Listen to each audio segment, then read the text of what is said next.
Hi everybody, Paul Richards here. In this video, we're going to be talking about bandwidth for live streaming inside of our Accelerated Broadcast Club curriculum video series. This would not be a full video series if we didn't talk about the bandwidth required for live streaming. So we're going to go over that in this tutorial. We're also going to go over some high-level networking thinking so you can kind of understand how computers talk to the internet, receive data, and we get that pipeline in between our computer and whether it's YouTube or Facebook or wherever we're streaming. Can we fill it? Is it big enough? Can our network handle it? We're going to talk about all of that in this video. All right, so what is a local area network? A local area network is essentially the network that your computer is connected to. Like your computer is not literally connected to the internet, right? It's connected to a network switch that's connected to a router that's connected to your internet service provider, which queries the internet. So we're going to talk a little bit about that and then at a high level here, and then we'll talk about what bandwidth is and the different cables that support the bandwidth that we require.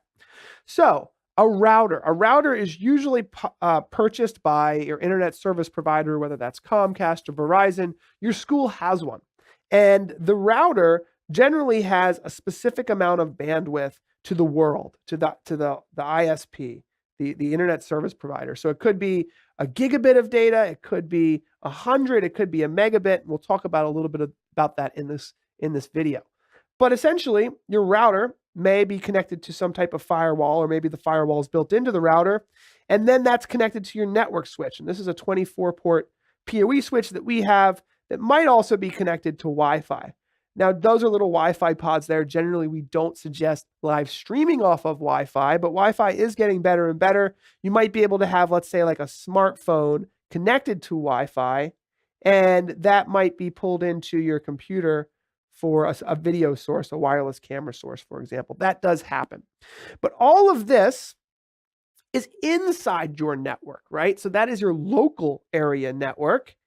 And YouTube and Facebook are outside of your network. So we use an RTMP stream to get to them. That's a real-time media protocol stream outside. So from your computer, let's say your computer's here, which is connected to the network switch, we can stream RTMP through all of this safely to get to YouTube and Facebook. So that's like a high-level look at it. This is a Ubiquiti Fireball, which is what we have.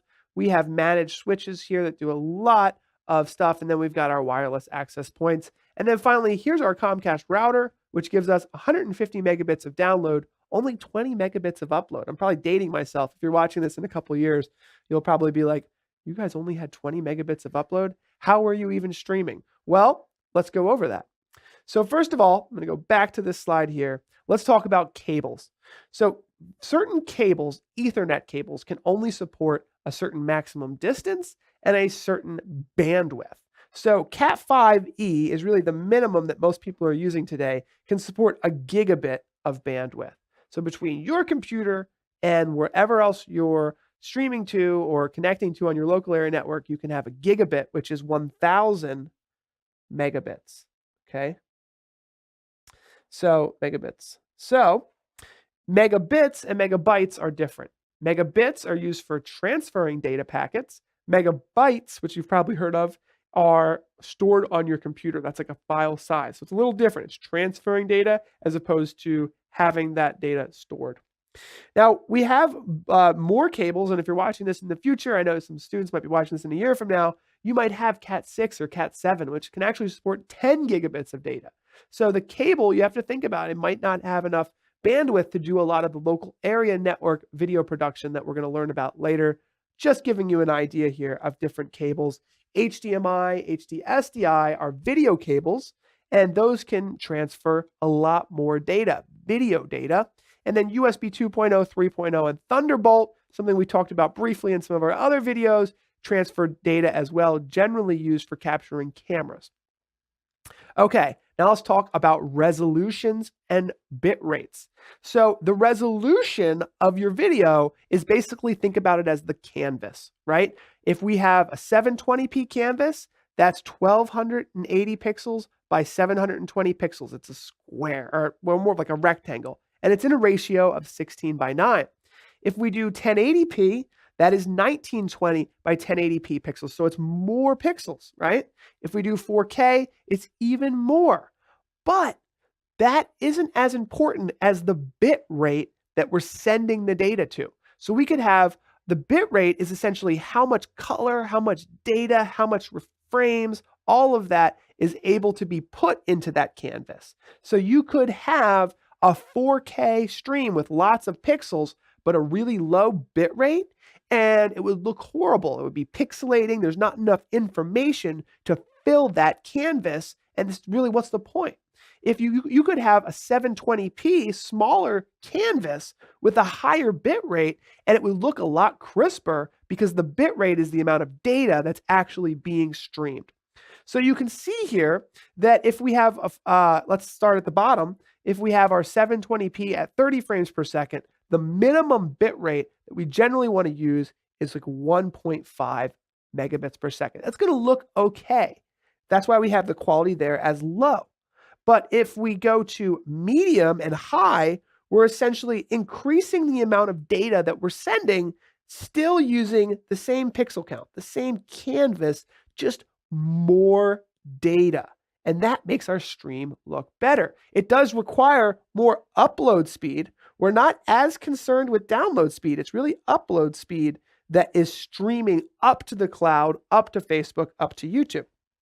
So if we look at 1080p, and again, 30 frames a second, we talked a little bit about the importance of frames per second in our sports streaming video.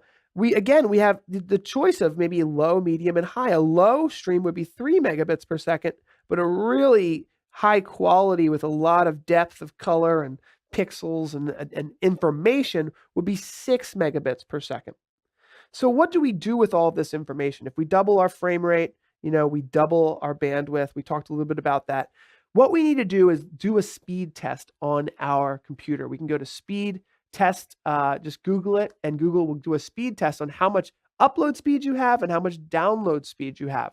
As a good rule of thumb, you only want to use half of your available upload speed for your live stream. And who knows, on your network, maybe other people are using some of that upload speed, but it's a good idea to test really quickly, see what you have, and do not use more than half because there's fluctuations and you could actually be losing packets and things of that nature as it fluctuates on your network.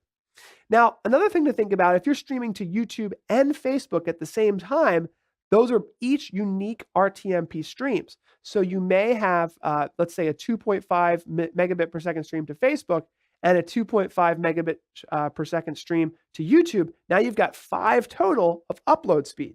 So you should have at least 10 megabits per second of upload speed available to you to stream to both those destinations, for example. So hopefully that clears up a little bit about the way that megabits per second work and a high level of the network here. And then I just want to show you a little bit of an example here. This is the vMix options for live streaming. And generally, you'll see a bunch of different options, okay?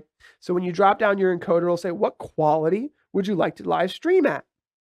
And it'll give you options. Let's say you want to stream at 720p. Well, would you like to stream at 720p at 3.5 megabits per second?